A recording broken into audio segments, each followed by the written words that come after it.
Welcome back, everyone, to another Bensday with Batgirl Ben. Hey, Ben, how are you doing after that wonderful CitizenCon that you didn't get to attend? We're all pretty excited. It was a very good weekend. Holy cow. That's all I could say. Hey, we can talk about the cast now. Yeah. Oh, God. I saw everyone's name up there except for Sandy Gardner.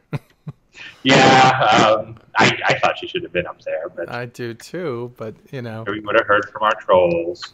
Gary Oldman. Holy cow. Pretty cool. Yeah, that was great. Mark Hamill by himself. I mean, that's good, yeah. Right? But Gillian Anderson, oh God, Scully, you know? It all lined up so well. We've got Mark Hamill when Star Wars is coming back. We've got Gillian Anderson when X-Files is coming back. Yeah. It couldn't have worked out better for our demographic. No, it couldn't have. And, well, at least we know where $90 million is going to deliver us the best damn space simulator ever. That is wonderful. I love it. So I take it you guys aren't out of money and closing down the shop tomorrow, right? Oh, we are. It's all over. It's all over. Okay, that's not a soundbite I want anybody to get. No, it's everything's A-okay. Yeah. So how soon till the new office opens? Before the end of the year. Okay. Dennis has been going over there with more regularity. They're running the various cables, Ethernet, and all that right now. So we're getting close. The drywall's all done. Main servers and stuff are still in Austin, though, right? The main networking piece? Good, because that's a central part of the country. We like that. Excuse me. So, hey, guess when I come out there in February, March, I'll be going to the new office, huh? Yeah, absolutely. That'll be great. I can't wait to make it out there and see everyone again.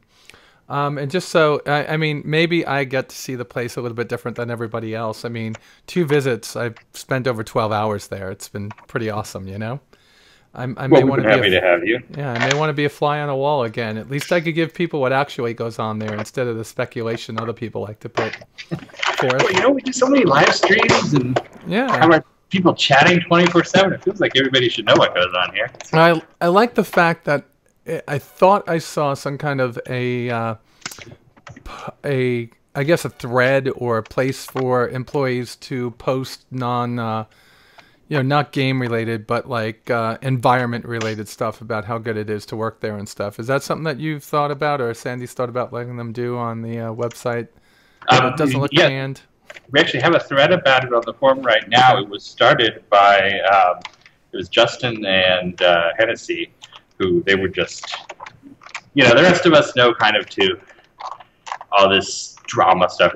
You let it pass over you. They were furious that people were attacking Sandy, and they wanted to tell what it was actually like to work here. So they've got a thread in the forum and stuff. It's probably unnecessary. I think everybody knows it's at this point. But I think everyone knows. If people go back and watch the video about Chris showing off the office and talking about having that huge open office where people could just come in, I've had opportunity to be in that office while Chris was on the phone, while Chris was being talked to by people that just got up out of their seat, walked in there, showed Chris something, they jotted things down, they walked back to their desks. So I was very impressed with his interaction with the staff when I was there, and with how truly an open door it was, both when I was there 2 years ago when there was only like 12 or 15 people there, and then last year when the place was, in the Navy we would called it nuts to butts, but you guys are just filled with people there, and he still had that same interaction when he finally came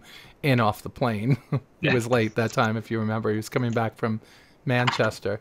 So, I mean, I hope people do take things with a grain of salt, because I think that the environment there, if there was any hostility, you think I would pick it up in the 8.5 hours I was there? I think so, I think so. And, certainly people fight, and it's like any group of people. There will always be conflict, but no more than anywhere else I've ever worked, probably far less than...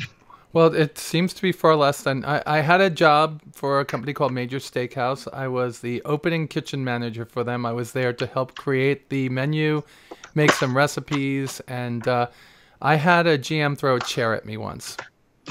So we talk about hostile environments. I mean, that was a hostile... And we still had beers and went out afterwards. Bob Cunningham, he was a freaking amazing man, but very passionate. And he didn't mean to hit me. He just wanted to make a point.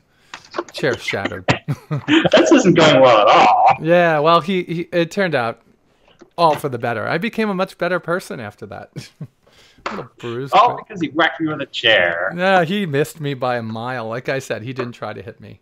He was making a point on how bad the wait times were outside. And I was a kitchen manager, not the service manager. You know, it was bad.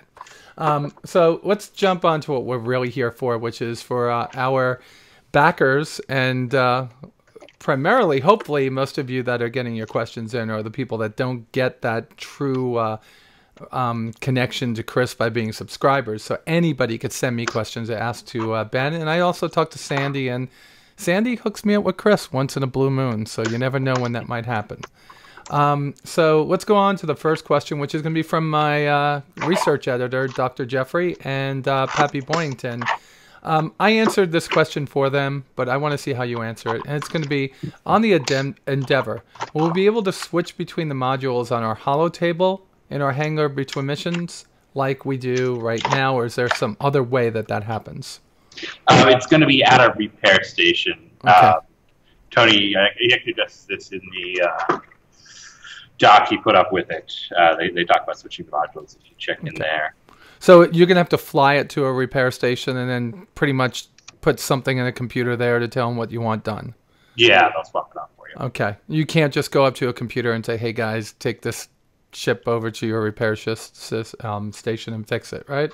No, I think there may be a way where you could just say, oh, here, you guys do this for us, but not TBD how the actual workflow works, but it's not a holo-table thing. Okay. Now, Mufasa75, a.k.a. Matt Fossa, who is an amazing composer and has made my theme and many others and has music on iTunes, which you could buy. Look down below. You can do it. He made a wonderful album on All-Star Citizen-based music. It's called... And he's working with Pedro. What? He's been working with Pedro, I believe. Yeah, he has been working with Pedro. Also, the original Wingman's Hangar theme came from him, I believe. So that was pretty cool. Yeah, so Matt Fossa wants to know, there's been a lot of talk about the Connie and the Retaliator being flyable when 2.0 launches. What about the Freelancer? Will that be ready to fly on launch as well, or are Freelancer owners going to get something like a lower Cutlass to fly while we wait? They're going to get a loaner to fly while they wait, but it won't be too long a wait for that case. Okay. My question, a lot of people have been asking me and pointing to things that show the Freelancer has grown somewhat. Not a lot, but somewhat. Is that true, or is that just... I have not heard that. I think it's something that came from the leak, and I don't know how much truth there is to it. I think it's pretty much the... yeah, they opened up the assets in the leak, and they were bigger. Okay. Sometimes you get that just from, models changing. Okay. Well, maybe it's the whole point. When I was there, I saw them playing with the Merlin to try to fit all the components in it. Maybe it grew because it had to fit the components that were in it. That's possible. Okay, and we'll know when it's released, right? Yeah. Are there any other variants of the Freelancer coming that we don't know about? You don't have to give names or what they do. No, nothing in the works there. All right, good. Pappy Boynton, second question. Is the Endeavor capable to do ship-to-ship docking, say a docking tunnel like the Connie and the Retaliator? Yes, it will have a dock of some sort. Okay. And usually something that big, a smaller ship is docking with it. It's not trying to dock itself to a bigger ship, right? Right. Okay. Citizen Panda, with the revelation of the Endeavor's hospital modules having the ability to respawn, does this mean that all medical systems within ships have this functionality as well, or will it be available for dedicated modules? For example, if we were to go exploring on a Carrack or Constellation, will we have the ability to spawn in our ships after a bad encounter? TBD, we're thinking probably not in the way they're thinking. It needs like a more dedicated hospital type thing. It's not a little thing you stick in the corner. Yeah, so it's not a med bay that you would per se put on a Carrack. Yeah. It's actually a hospital that you have to have with you. Yeah. So is this kind of like in Ronald D. Moore's Battlestar Galactica, when the Cylons would die, they had to have a resurrection ship nearby to resurrect? Yeah. Okay, that's a good way to put it, right? Yeah. But then, you don't want every ship doing everything.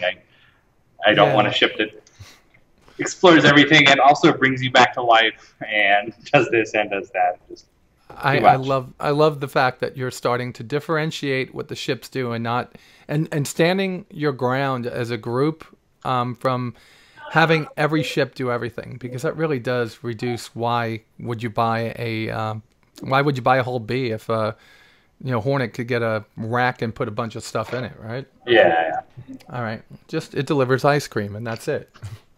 Corell said, according to the presentation from CitizenCon, it looks like FPS will be part of 2.0. Now, you answered this, but not everybody reads. AKA PU Alpha. Where does Star Marine fit into this? So you do have an answer in the forums, so can you repeat that here? Absolutely. Our next release after 1.3, which hit PTU today, hopefully next week regular. After that, we will be doing the baby PU. After the baby PU comes initial iteration of Star Marine, which is just the just basic deathmatch, and then shortly after that, we launch Star Marine with headquarters mode, which is the cooperative team gameplay thing. Okay. Captain the Flag style. And it's my understanding from talking to Sandy in the past, but not in the recent past, far distant past, that Star Marine is going to open up some kind of esports for us. Do you foresee that being the SATA ball in the future, or? I think it depends. I mean, I know we've talked about doing esports with racing, with Arena Commander dogfighting. In my experience, esports happens a little bit more naturally. Okay. When a game is good enough and hits exactly the sweet spot, then people adopt it. So you kind of have to wait for that. I can see SATA ball. Even if it doesn't become, League of Legends style esports, it's certainly something that backers can do. We have our SATA ball teams and all that. Yeah. SATA ball is not in this initial release of Star Marine. It's coming further down the line. Okay. Still in the works. Awesome. So Pythagoras wants to know, the player protagonist in the behind-the-scenes trailer has only a male. Okay, so the player protagonist, in other words, the main character, who you are in the game, in the trailer, what we watched, seems to be a male. Are there plans for a female protagonist? Like, can you play as male or female? Yeah, it's just a matter of switching out the rig. And then the voices change and stuff? Yeah. Okay. All right, that's good. And all that stuff is already in. And do we know who plays your voice yet? Is it Jennifer Hale as the female? And I do not know. Okay. We didn't see Jennifer Hale's name up there, and that kind of disappointed me. But I'm sure EA would have been very upset. Yeah, they use her a lot. Yeah. Yeah, they're probably already not too happy with Chris. Well, actually, hopefully they're wishing him well. If what I hear is true, that they want to resurrect some kind of Wing Commander-esque game, or at least use that type of technology to build a Star Wars type game. I hear they have a project that is, research and development to an X-Wing style game, but that there's not much faith in it. I don't think we'll see much. Yeah. I've been playing the Star Wars Battlefront. That's kind of fun. I never was a Battlefield person, but put Star Wars on it and play John Williams tunes, and I'm into it. Actually, I'm the same way. I really, I never liked the Battlefront stuff. I thought it was a little bit, war porn. But you make it Star Wars, and it's kind of fantastic and fun. And, you play it, and it's not really Star Wars. Star Wars isn't about people jumping around in crazy rockets. They've skinned Quake 3, but it's still a lot of fun. It's still a lot of fun. That's it. All right, Mary. This is a new person. So, Mary Richberg. I just picked up the Armada package. Thank God. Good job. I wish I was able to afford that, too. But noticed a few of the goodies missing. Will the pack be fixed to include the digital goodies such as posters, ship models, sidearms, like the other $1,000 plus packages? Yes, it will. Yeah, I thought so. When I looked at it, the only two ships that I don't own are the Idris and the Starfarer Genesis, and I just could not come up with the $1,200 if I melted the other ships. That's a great package you guys put together. Especially for those of you that want an Idris. Good luck going out to find that railgun to turn it into an M, though. You're going to have to scour the universe and probably take out an Idris to steal one. Is that about right? That's about right. Yeah. Okay. Jump Debris, who asks a question at least on every show. Welcome back, Jump Debris. He wants to know, will there be a screen to show how you are aligned with a docking port during boarding, since most are located where the pilot cannot see them? Think about Kerbal Space Program. Have you ever played that? Yeah. Yeah, like that docking port alignment tool that you could download for it. Yeah, I mean, docking, this is it's technology that we pretty much figured out in the 1960s. You got a camera on your docking port, and you can match up the lines. Exactly. So. Okay. That's good. So that's kind of a yes. Will you see that on a panel in front of you, or will it be an overlay on the screen? It would show up on your either on one of your videos or on your helmet. Can I look at it on my Mophie glass? That would just be a pain. It might be good. I could think it. We're all the way in the future. I mean, in Foxfire Down, you had thoughts, right? Did you ever see that with Clint Eastwood? Yeah. You know who else saw that was whoever designed the rapier in the original Wing Commander. That is it. Yeah, was it Firefox or Foxfire? I don't remember. Firefox. Okay, Firefox Down. Okay. So Jurian Wittenberg, what can you tell us about renting our ships to other organizations? So this hasn't been worked out yet. I've talked to you about this in the past, and that's you still don't have a system by which organizations could own their own spacecraft yet, right? Not quite yet, but it's coming. It's coming. So when you're renting them out, you're going to have to wait for that first part to come before we can talk about renting them out. But I'll read the rest of the question. It says, can I rent my ships to NPCs or NPC orgs, or only to human-led operations? Is that still something out in the distance? It's probably going to be more humans than NPCs. Okay. Okay, we're going to leave the rest because it seems like that first part, how will organizations own ships, needs to be worked out first. So, Edward McGinnis, will the Banu Merchantman have docking rings? This is a common theme now. So, will it have whereby ships may dock while in space to make a purchase? Now, that is why the Banu Merchantman is there, right? Yeah, it's supposed to do that. Yes, it will have docking. It'll look a little bit different because they're not human, but it'll still function. Doesn't it have like a hangar deck too for smaller ships to land, get the stuff, and go back? Does it? It's got like that area underneath it. I don't know what exactly we're doing with that. If not, make it happen. No, sorry. Yeah. So the noise of what you're doing down there. Hold up what you're playing with. Oh, sorry, I'm playing. No, it's all right. A Star Wars story. This is awesome. You're putting them together, them out of right? their packages. You're putting them together. What? You're taking them out of the packages? Don't you know? Yeah, they're in their packages, and I've been pulling out. His toys these days have like a million twist ties. So yeah, they have to keep them. They have to keep them in there. All right, so Moosebeard, we're getting down to the last couple. So Moosebeard, does CIG have data and track the data from newly implemented CCU ship upgrade release on their website? Does that trend in anyone surprising? All right, so they want to know, are you following the rate at which people are actually CCUing now? And does that trend surprise anyone there? No surprises so far. It's been pretty much as predicted. It's been more popular, I would say, but in terms of what people are moving their ships towards, it's pretty much what we expected.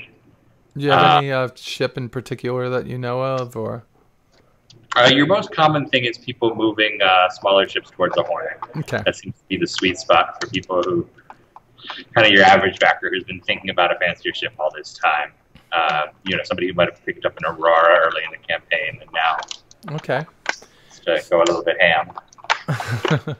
I think everyone's jumping towards the Hornet. Now, I'll tell you this, guys. If you want to see some fun videos, look up the ones of me and my Mustang Delta, where I'm able to own Hornets one after the other. It's not the ship; it's the pilot. Absolutely true. Yeah. So, and I'm not even that good. Marcus Perry, will AI in Squadron 42 adapt to player skills? Not all of us are ace pilots. Yes. Just like Wing Commander, it's based on your ability. Okay. I'm going to ask a couple of questions about the Saber. Tonight should be the first Q&A, right? For the Saber? No, tonight's the star map, and I think Friday is the Q&A. All right, so we'll get like one or two questions on that. So do characters have an inventory system as to what they currently have on them? It's more realistic in this game, isn't it? Yeah, it's more like here's what you actually have on you. Okay, it's not like you have these never-ending bags, like 10 bags that carry like giant rifles and machine guns. Yeah. None of that. All right, and Brent Chesson is our last one for this one, and he's asking, can all the ships get refueled in space and in all hangars? If so, where do the nozzles go? So they will have a port for where they can be refueled. You can actually probably find it in a couple of our ships already. Okay. All right, that's great. I know that I've seen it. I guess they're looking for booms and stuff like the real spacecraft refueling, or you can have those type of like a KC-10 type or C-130. Yeah, but that'll be on the Starfarer, not okay. The, so you'll have the probe and drogue that go out, and also the flying wing. Yeah. Yeah. Air Force and Navy use 2 different methods. Pretty cool. So I have a couple questions about the Saber that have been thrown to me, and I'll just throw you 2 so we can get you back to getting your toys set up. No. So the Saber seems to look a lot like an aircraft I used to work on. Did you work on the F-57 Saber back in the Kilrathi War? No, I worked on the F-14A and A+ and D Tomcats. It does have that kind of a F-14 Veritech sort of a look. Yeah, it does, and it's actually a mix between many things I've seen, and it's actually a gorgeous ship. So is this going to be another ship along the lines of the Gladius, where it's a one-trick pony, like we're not going to get many variants from? I think you might see a couple of variants down the line. More, it's closer to the Hornet, so. Oh, is it? It's closer to a Hornet, so like kind of like fleet space defense and. Yeah, it's supposed to be the competitor to the Hornet. Okay. It's faster, more maneuverable, lighter armor, fewer missiles, but they're more powerful. That's okay. Good. A balance off the Hornet. All right, good. You're going right down an aisle I wanted to talk about. You said fewer missiles but more powerful. The F-14, the reason why I asked was the F-14 like the basis for this. The F-14 was built around a weapon system and a weapon radar. The AWG-9 radar system, which was able to track multiple targets up to 100 miles or more, and the Phoenix weapon, the Phoenix missile. So is that something that we could see in this? Missiles that go long range to take out the... So we have talked about that in the past. In fact, the Hornet variant that was closest to existing that didn't is the Hornet Sniper. Okay. That we came up early on. It would have long-range missiles and it would be a whole laser armament that would be targeting ships far away. The problem is that Chris learned on Strike Commander way back when. I don't know. You played Strike Commander, I played right? Strike Commander religiously for a while. For Strike Commander, it's actually a very realistic air combat sim. And he spent so much effort doing this amazing, unparalleled at the time 3D engine. Right. The aircraft are beautifully textured. You can see the tiniest things for a computer game in 1993. And you never see anything in combat because you're kilometers away. You fire a missile and you blow it up, and that's the end of the engagement. They even ended up patching it so that the battles were more like World War II, where you had to get in close and do a gun battle. Do you know what the difference is? What's that? You know what the difference is? I agree with you that long-range combat isn't fun, right? And that's the basis to it. He wants things to be fun, more like World War II, kind of like what Lucas did with Battle. A good time, like World War II. What? A good fun time, like World War II. Oh, yeah, I'm talking about the air combat. And, of course, we're not dying, we're just having our ships blow out underneath us and hopefully getting insured. But I think the group of people that have latched on, you have a huge amount of people that love realism, right? No question, and us too, because we start from that every time. We're like, oh, let's do the long-range missiles, and then we prototype them out. Wait. Okay. Sucks. Do you remember? I still play this game. Do you remember this game? Oh, yeah.